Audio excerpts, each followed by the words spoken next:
efficacité commerciale avec le management visuel.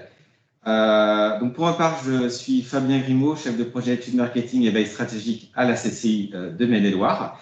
Donc je vais lancer ce webinaire qui sera animé par Pascal Joubert et Jean-François Renoir, tous les deux consultants et membres de la chambre professionnelle du conseil ArtQuest. Donc c'est un webinaire justement qui s'inscrit entre la CCI de Maine-et-Loire et la chambre professionnelle du conseil ArtQuest et qui a pour but d'aider et accompagner les entreprises dans cette phase de rebond.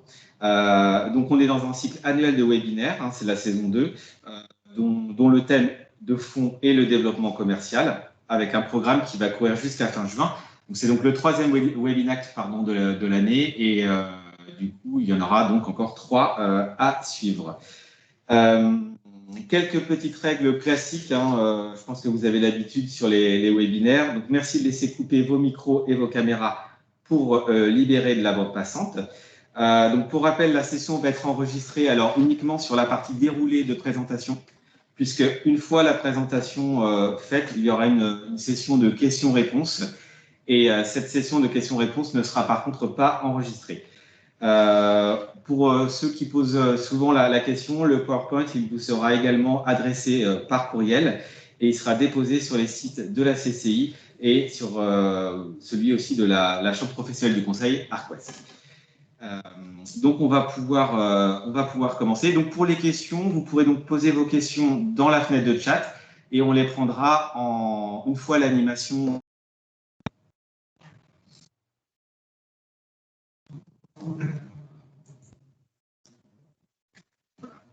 Julie, on voit bien le... On voit bien ta première slide. Ta fin de phrase a été mangée, Fabien, mais je suppose que... D'accord, donc je disais juste que pour les questions-réponses, c'est donc dans la... Comment dire, enfin, les questions seront à poser dans le volet en fait de chat et je les prendrai à la fin de l'animation de Pascal et de Jean-François. On est d'accord. Voilà, donc c'est parti jusqu'à 11h50 à peu près, 11h50, 55 pour la partie fond et puis après on aura 10-15 minutes de questions.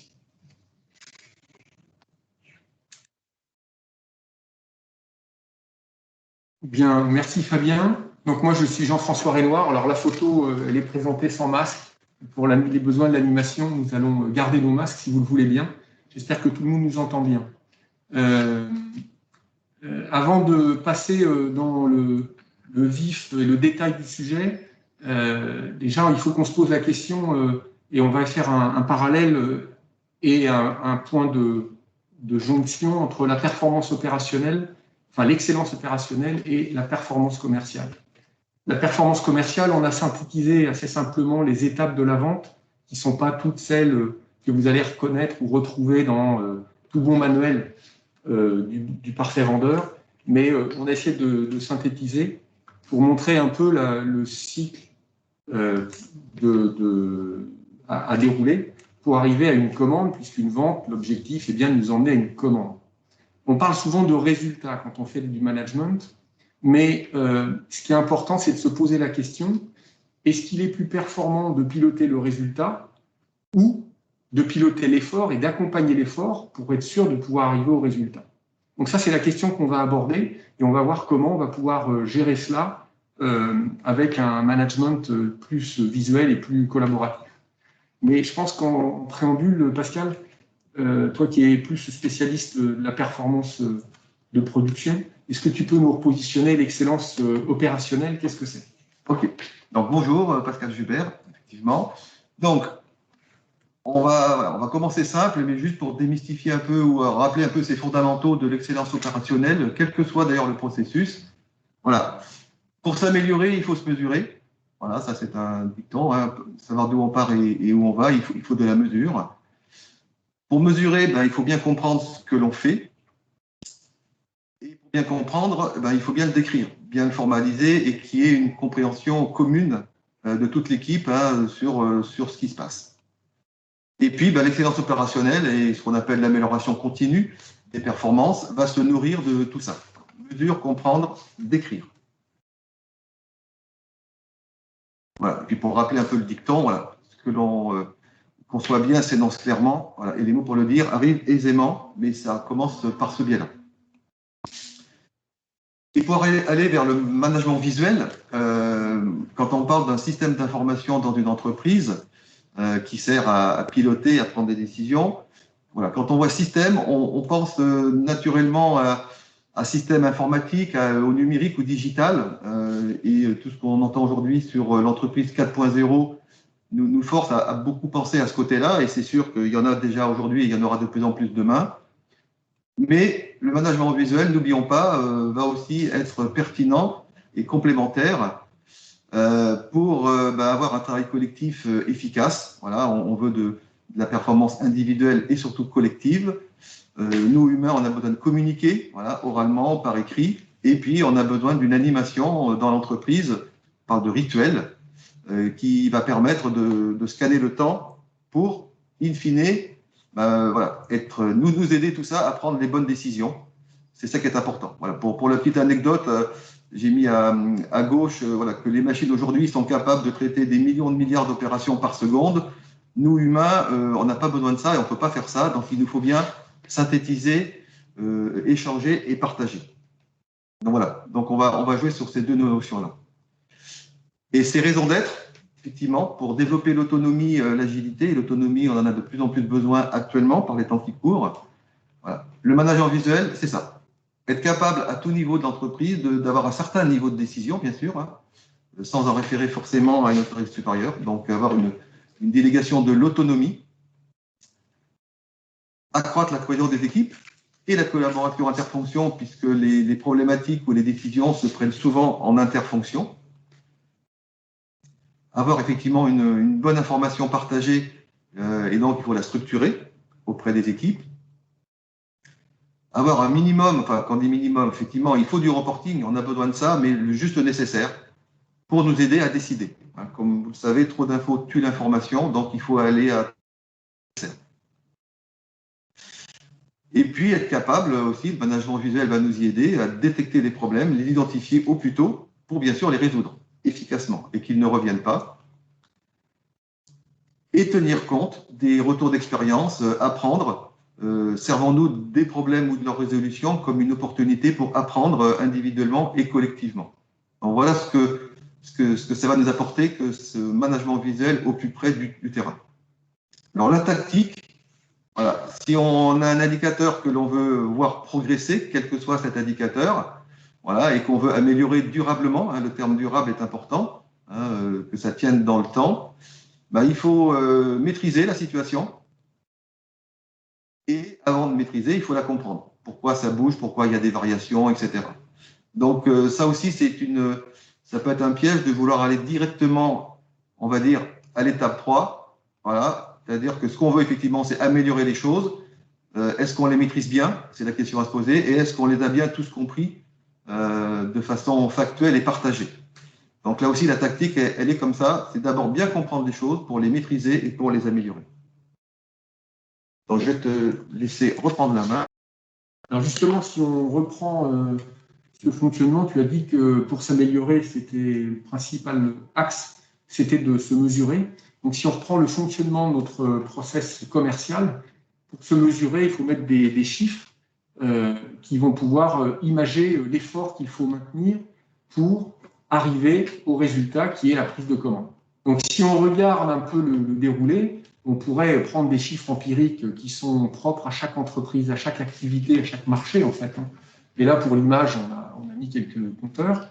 On va, aux différentes étapes, quantifier l'effort qu'il faut mener étape par étape. Donc, par exemple, si je veux prendre des rendez-vous pour pouvoir rencontrer mes clients et qualifier leurs besoins pour pouvoir leur répondre et enfin prendre une commande, je vais donner un objectif sur ce marché-là de 20 appels qualifiés qui vont permettre de prendre 8 rendez-vous. Ces rendez-vous pourront me permettre de qualifier un vrai besoin chez les clients, passer par le filtre de la qualification interne parce que globalement, dans la majorité des entreprises, on ne traite pas 100% des demandes parce qu'on ne sait pas le faire en termes de capacité de production, on ne sait pas le faire parce qu'on n'a pas les compétences. Il y a bien d'autres exemples. Donc, on va qualifier pour pouvoir faire 4 propositions, en négocier 2 et en gagner 1. Et bien ça, On en a besoin. C'est ce qu'on appelle un taux de réussite, un ratio, tous ces mots de compteurs. Et ces compteurs-là, on va le voir juste après, vont nous permettre d'animer et de piloter l'effort. Et si vous suivez cette courbe bleue de 20 appels à une commande, à chaque étape, vous allez piloter l'effort pour arriver en fait au résultat qui est la commande. Je pense que là, on a montré le déroulement complet. Après, peut-être qu'il faut comprendre comment un processus en lui-même fonctionne, Pascal. Tout à fait. Alors, qu'est-ce qu'on doit mettre sous contrôle? Effectivement, toute entreprise est traversée par des processus, qu'elles soient industrielles ou tertiaires. Voilà, un processus, c'est on part de données ou de produits d'entrée, on fait un travail qui va sortir des données ou des produits de sortie. Voilà, c'est ce qu'on appelle un processus. Par exemple, voilà, j'ai un fichier de prospects qu'on a qualifié, à contacter pour des prises de rendez-vous, et j'ai des rendez-vous de prospection, voilà, qui vont être ce résultat du processus. Et le principe de l'excellence opérationnelle va être plutôt de se dire, les bons processus conduisent aux bons résultats. Donc, l'effort doit être mis d'abord sur la mise en œuvre, sur la définition de ces processus et leur mise sous contrôle, plutôt qu'au résultat a posteriori. Voilà le principe qui va nous aider à créer de la performance et de l'excellence opérationnelle. Si on prend un exemple, voilà, sur un principe, on peut avoir, et on aura toujours besoin d'indicateurs de résultats, effectivement, combien de commandes j'ai pris, combien de rendez-vous j'ai eu, ça c'est du résultat, mais c'est pas suffisant, parce que ça y est, la période est finie, on peut que constater qu'on a évolué, qu'on s'est amélioré ou qu'on a fait une dérive. Donc si on veut avoir quelque chose de performant, il faut aussi qu'on mette l'accent et des indicateurs de fonctionnement du processus. Est-ce que les processus qu'on a décrits fonctionnent bien, tournent bien? Ils vont du coup être animés. C'est là où on voit apparaître ces rituels de pilotage. Là, on parle de pilotage et on ne parle pas de tableau d'affichage d'informations. À intervalles courts, alors intervalles courts, ça veut tout et rien dire. Chaque entreprise va se définir sa fréquence de son horloge interne, j'ai envie de dire, pour définir cette pertinence de rituel. Ça peut être quotidien, hebdomadaire, mensuel, par moment. Et voilà. Et l'amélioration continue va venir que de cette roue de l'amélioration, mais surtout de cette maîtrise et mise sous contrôle des processus. Voilà. Donc, je vais te laisser la main pour avoir un exemple concret. Donc, on va continuer toujours avec notre process commercial. Oui, ce que tu as peut-être oublié de rajouter. C'est ça, effectivement. C'est que le management de la performance commence dans cette partie-là, et que les résultats ne sont pas suffisants. Mais on le voit bien dans on voit juste après, l'objectif, c'est d'arriver au résultat, mais on parle bien de la performance de chaque étape. Tout à fait. Donc maintenant, on sait ce qu'on a envie de mesurer. Maintenant, il faut bien comprendre ce qu'on veut mesurer. On a l'objectif étape par étape. Donc, on va chercher à se décrire. Alors, on ne va rien réinventer. Il existe des méthodes ou des habitudes de travail qui sont assez simples. Nous, on a plutôt tendance à conseiller de travailler sur une méthode assez simple qui s'appelle CQQ, c'est occupé. Je vous permets de garder ce petit acronyme en tête, CQQ, c'est occupé. Et vous le voyez à ma parenthèse, on va travailler sur des questionnements. Donc là, on va travailler surtout pour pouvoir mesurer ce qu'on connaît. Donc ce qu'on connaît, ça existe.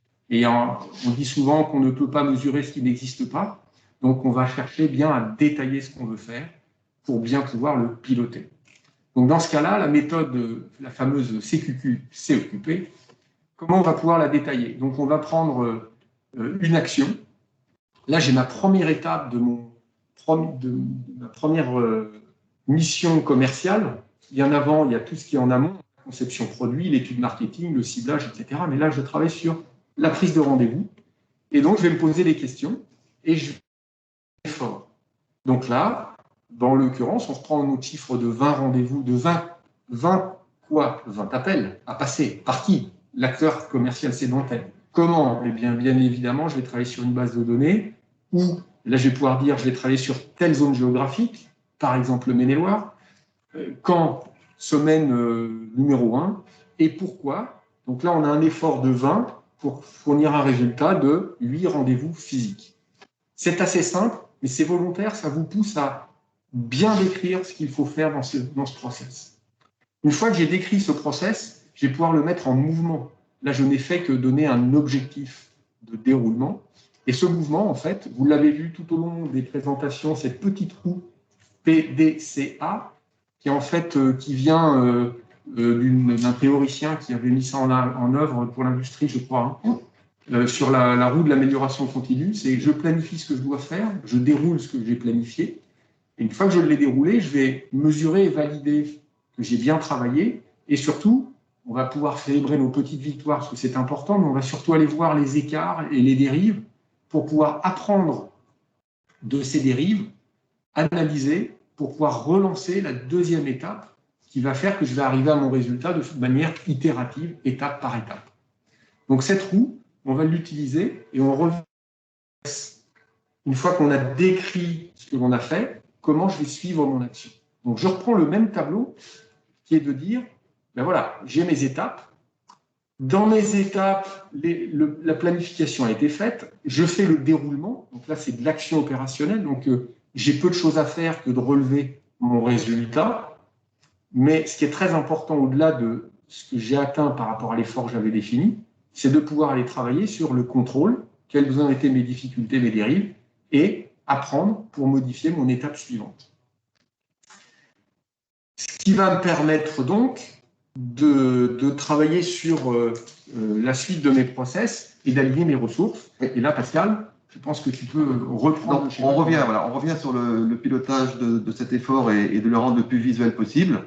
Donc, effectivement, voilà, il faut bien comprendre comment atteindre les objectifs qu'on s'est fixés, identifier bien ce qu'on doit mesurer, comment le rendre visuel ensuite. Voilà. Et puis après, travailler effectivement. Une fois que c'est décrit, c'est beaucoup plus facile. On a une base solide pour travailler sur l'amélioration continue de ces processus. Voilà. Et on partage tout ça. Donc là, le côté rituel permet de partager, d'animer au sein de l'équipe ou inter-équipe les résultats attendus. Et ainsi de suite, on peut reboucler via cette implication d'équipe et ce management visuel. Ok, je te relance la main. Là, ouais. On est interactif, hein, c'est le travail d'équipe et c'est visuel. Et là, en fait, on a schématisé notre process. Nous sommes dans le management visuel, mais comme le disait Pascal, il ne faut pas trop insister, trop afficher d'infos à chaque étape du management visuel, puisque je vous rappelle que l'objectif, c'est de faire travailler et collaborer une équipe autour d'un affichage visuel et ludique et interactif. Donc là, par exemple, on pourrait avoir une première vision qui serait de voir globalement mon process avec les objectifs que je me suis donnés. D'accord? Donc, étape par étape, je vais me donner des objectifs et pour pouvoir le suivre, eh bien, je vais faire vivre mes atteintes, ce qu'on appelle le réaliser, pour voir où j'en suis. Et puis, pour que ce soit encore plus visuel, j'ai utilisé mes fameux feux tricolores étape par étape et les qualifier. Donc, bon, là, j'ai mis les croix pour vous animer un peu la présentation. On peut les éteindre, les allumer. Enfin, ça, c'est vous qui choisissez. Mais surtout, ce qui est important, c'est de voir que j'ai un déroulement.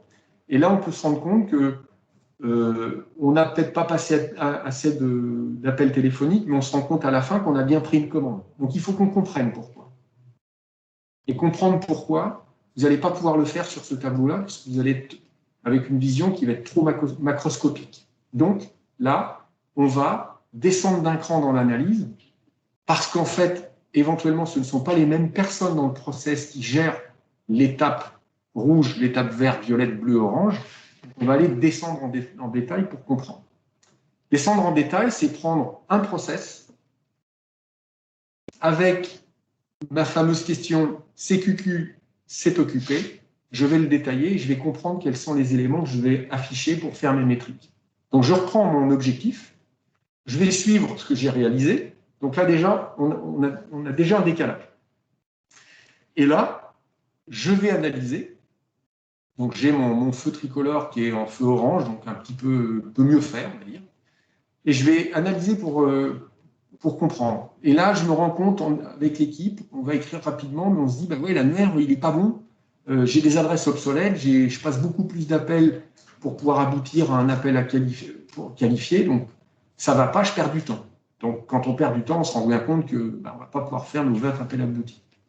Et à ce moment-là, une fois que j'ai compris, en équipe, devant mon tableau, je vais pouvoir écrire l'action correctrice ou ce que je veux faire pour m'améliorer.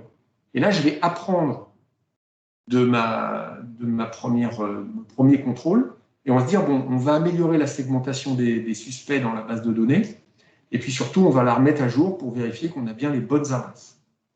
Là, on a fait donc, on a planifié nos objectifs, on a déroulé, on a réalisé l'étape, on a contrôlé, et on vient d'apprendre. Ce qui veut dire que je vais pouvoir planifier mon itération suivante pour la semaine numéro 2. Je vais remettre peut-être les mêmes objectifs, mais avec des données plus rafraîchies. Et puis, je pourrais faire le même cycle sur l'autre étape qui est de mener les rendez-vous. Et là, on se rend compte qu'on a réalisé moins de rendez-vous sur cette semaine-là, mais qu'on a qualifié plus d'éléments. Mais ça vaut quand même la peine de prendre le temps d'analyser. Et là, on va se rendre compte que j'ai fait moins de rendez-vous parce que je n'avais pas validé et confirmé le rendez-vous auprès du client. En l'occurrence, je vais prendre comme décision de confirmer le rendez-vous 2 jours avant pour ne pas perdre de temps sur le terrain. Voilà. Donc là, on voit le déroulement de l'analyse d'un process et on comprend bien que si tout le monde est autour de la table ou autour de l'écran pour remplir les éléments et comprendre et apprendre, on va être plus dynamique et on va apprendre dans l'équipe, au sein de l'équipe, on va apprendre entre nous. Là, ce qui est intéressant, Pascal, c'est peut-être que tu peux nous présenter quelque chose de réel qui a été mis en place. Voilà, on voulait terminer cette partie un peu théorique sur un cas pratique d'une vraie entreprise donc, qui a bien voulu nous donner prêter des photos. Donc, c'est Martin Technologies, dans le 49, à Lézigné, qui en plus vient d'être labellisé vitrine du futur. Donc, ça nous paraissait intéressant de montrer cette image pour dire que le futur, c'est pas forcément que du numérique, que du digital. Voilà, elle a été labellisée pour son organisation humaine qu'elle a mise en place et son mode de management à base de management visuel de la performance. Donc là, on voit un tableau. Voilà, on se rend pas bien compte effectivement de la dimension, mais il fait bien 3 mètres sur 1 mètre de haut largement. Voilà, où là, on peut voir le suivi, effectivement, du chiffre d'affaires mois par mois et sur l'année en cours, éventuellement là les clients principaux. On a toute la partie déroulement du processus justement. Donc là, ils ont décidé de suivre les processus de création et de suivi des devis en cours, relance de devis. Et là, on le voit bien d'ailleurs, c'est un sous-processus de l'acte de vente, puisque là, on parle de devis et de relance. Voilà. On n'est pas sur l'acte commercial de démarrage. Tout à fait. Et puis, bon, quand il y a plusieurs chefs de projet, chacun peut voir un peu sa partie, important. Et puis, la partie apprendre, effectivement, on a les commandes qui aboutissent, qui sont OK, voilà.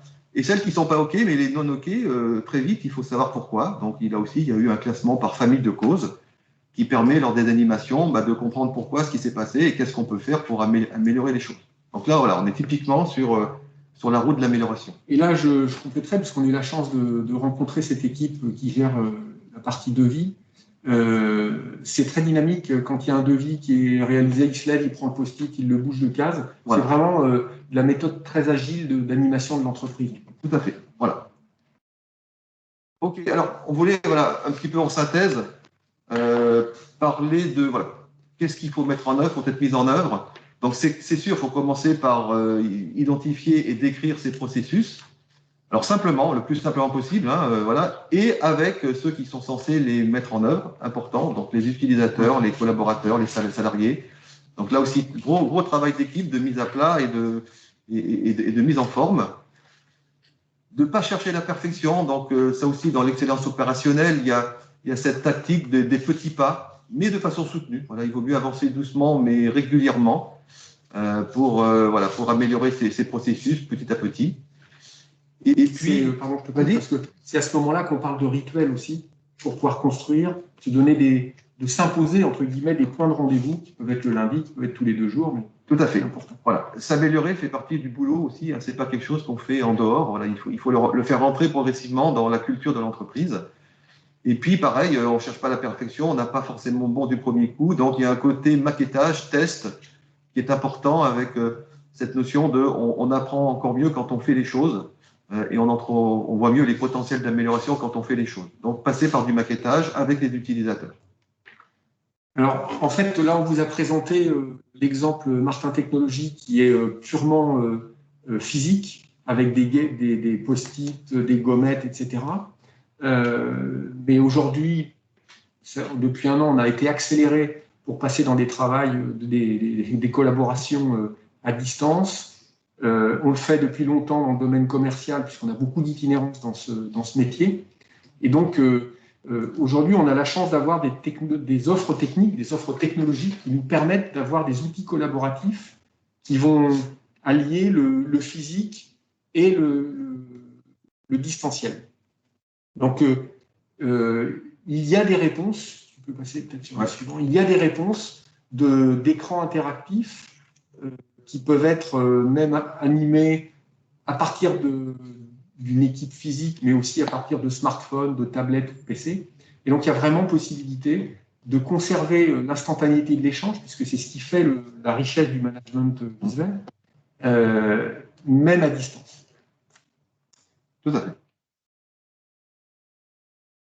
Alors, on voulait aussi, pour aller plus loin, voilà, vous mettre à disposition, pour ceux qui le souhaitent, un outil vraiment simple hein, de grille de maturité sur votre pilotage de votre performance commerciale, voilà, qui est sur 5 axes. Donc voilà, pour obtenir ça, il suffit juste effectivement de nous envoyer votre mail. Alors, on précise bien que voilà, on ne va pas conserver cette adresse ni l'utiliser à des fins de démarche commerciale. Voilà, mais il faut bien qu'on vous envoie ce fichier, c'est un petit fichier Excel, pour que vous puissiez faire votre propre évaluation de votre situation. C'est toujours intéressant de voir où on se situe et surtout notre potentiel de progrès sur chacun des 5 axes. Voilà, juste pour revenir, parce qu'en fait là, on a regardé l'outil, mais il y a bien sûr le process de vente complet hein, qu'on n'a pas mis en œuvre, nous, dans l'approche ce matin. Je pense, Fabien, vous le confirmer, hein, c'est le 16 avril à 11h. Oui, voilà, tout à fait. Donc, c'est le Webinact numéro 4 de cette deuxième saison, donc, qui sera animé par Arnaud Gatignon, également consultant et membre de la Chambre professionnelle du Conseil ARQUEST. Donc, le 16 avril 2021 à 11h45 avec… et on a remarqué la coquille sur le prénom. Voilà, ouais. Les fondamentaux de la vente. Voilà, retour sur les fondamentaux de la vente. Pardon. Oh, pardon, ça va vite. Juste pour aller plus loin sur cette thématique, ce fil rouge du développement commercial, donc nous, à la Chambre de commerce, on a un autodiagnostic, un flash diag commercial. Vous recevrez la présentation, donc le lien hypertexte sera normalement actif. Donc, en cliquant dessus, vous pourrez arriver sur ce flash diag commercial et du coup faire un petit check-up. Pour aller plus loin également, des échanges individuels, que ce soit avec la Chambre professionnelle du Conseil ou la CCI. Donc, on mettra les adresses génériques et les adresses mail de contact. Et puis, donc, également, pour aller plus loin sur le développement commercial, on en a parlé juste avant, le prochain Webinact. Voilà, donc les adresses, vous les aurez de toute façon vous aurez exactement ce document qui vient de vous être présenté. Voilà, je vous propose, donc je vais quitter la présentation et puis je vous propose donc de prendre éventuellement les questions. Alors,